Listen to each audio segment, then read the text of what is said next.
Thank you very much, Honorable Stephen Kalonzo Musyoka, the Honorable Raila Odinga, my brother Kioni, Honorable members of our National Assembly and the Senate. Good afternoon.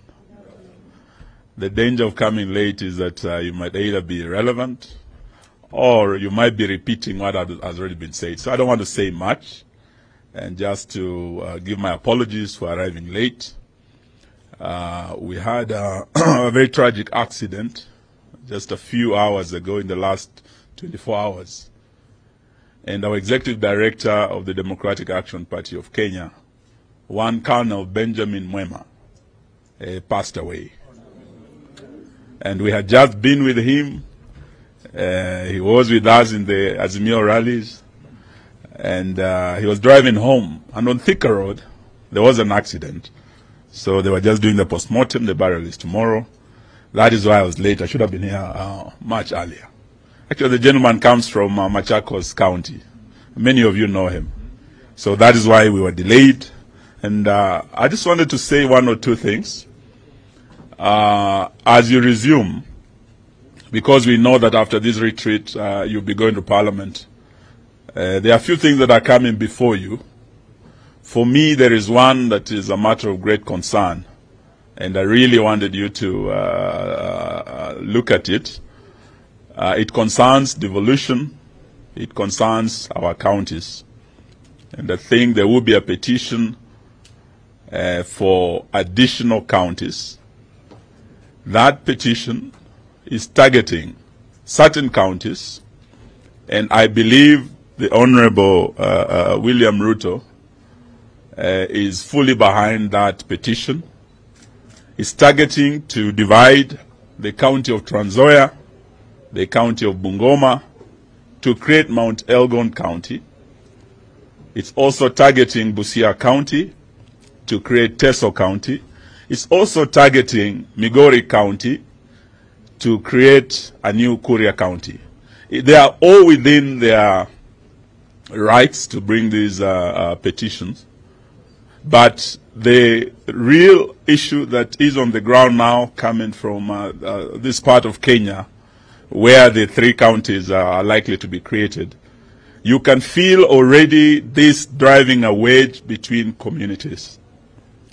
And those who were in support of this constitution, the 2010, I can tell you for sure that those in State House were not part of that progressive movement that fought for devolution, that brought about this constitutional devolution.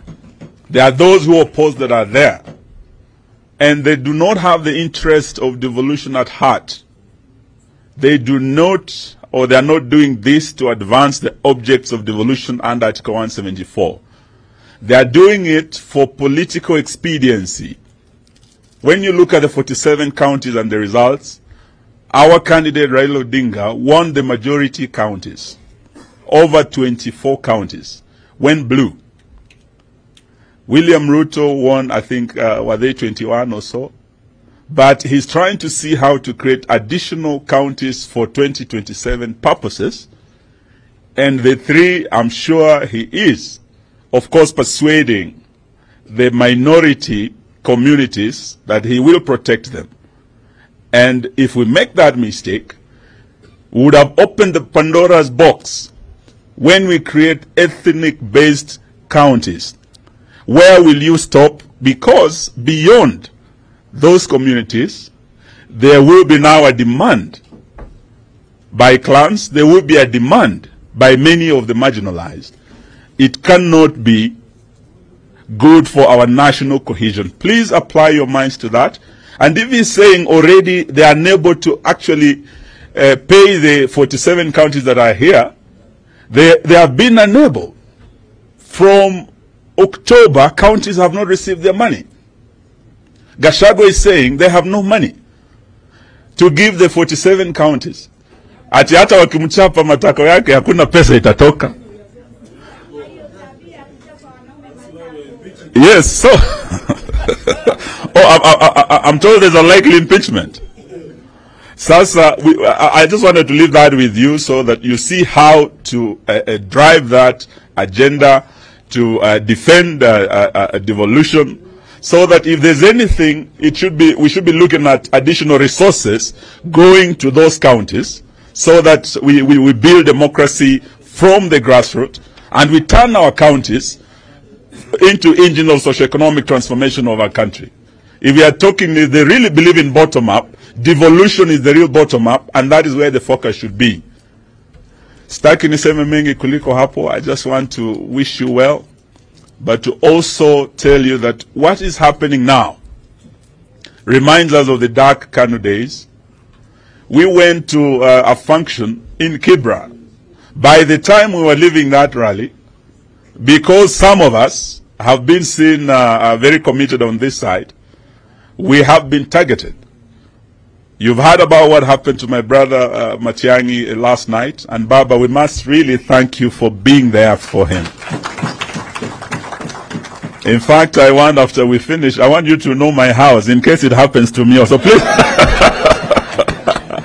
Because I'm told there's a list.